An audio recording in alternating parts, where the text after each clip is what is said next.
ನಮಸ್ಕಾರ, ವಿಕೆ ಡಿಜಿಟಲ್ ನ್ಯೂಸ್ಗೆ ಸ್ವಾಗತ.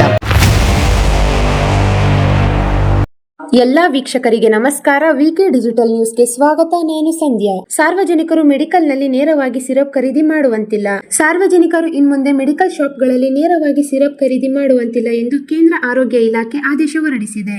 ವೈದ್ಯರ ಶಿಫಾರಸು ಇಲ್ಲದೆ ಯಾವುದೇ ಸಿರಪ್ಗಳನ್ನು ಖರೀದಿಸುವಂತಿಲ್ಲ. ಎಲ್ಲ ಸಿರಪ್ಗಳಿಗೆ ವೈದ್ಯರ ಚೀಟಿ ಕಡ್ಡಾಯ. ಕೆಮ್ಮಿನ ಸಿರಪ್ಗೂ ವೈದ್ಯರ ಶಿಫಾರಸು ಅಗತ್ಯ ಎಂದು ಕೇಂದ್ರ ಸೂಚನೆ ನೀಡಿದೆ. ಕೇಂದ್ರವು 1945ರ ಔಷಧ ನಿಯಮಗಳನ್ನು ತಿದ್ದುಪಡಿ ಮಾಡಿದೆ. ವೇಳಾಪಟ್ಟಿ ಎ ಅಡಿಯಲ್ಲಿ ಪಟ್ಟಿ ಮಾಡಲಾದ ವಿನಾಯಿತಿ ಪಡೆದ ಔಷಧಿಗಳ ವರ್ಗದಿಂದ ಸಿರಪ್ಗಳು ಎಂಬ ಪದವನ್ನು ತೆಗೆದುಹಾಕಿದೆ. ಇದು ಸಿರಪ್ ಆಧಾರಿತ ಸೂತ್ರೀಕರಣಗಳ ಮೇಲೆ ಬಿಗಿಯಾದ ನಿಯಂತ್ರಕ ಮೇಲ್ವಿಚಾರಣೆಯನ್ನು ಸೂಚಿಸುತ್ತದೆ.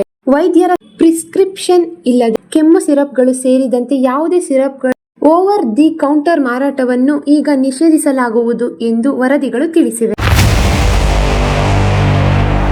ಇದು ಈವರೆಗಿನ ಸುದ್ದಿಗಳು. ಮತ್ತಷ್ಟು ಸುದ್ದಿಗಳಿಗಾಗಿ ನೋಡ್ತಾ ಇರಿ ವಿಕೆ ಡಿಜಿಟಲ್ ನ್ಯೂಸ್. ವೀಕ್ಷಕರೇ, ವಿಕೆ ಡಿಜಿಟಲ್ ನ್ಯೂಸ್ ಯೂಟ್ಯೂಬ್ ಚಾನಲ್ ಅನ್ನು ಲೈಕ್ ಮಾಡಿ, ಸಬ್ಸ್ಕ್ರೈಬ್ ಮಾಡಿ ಮತ್ತು ಹೆಚ್ಚಿನ ಜನರಿಗೆ ಶೇರ್ ಮಾಡಿ.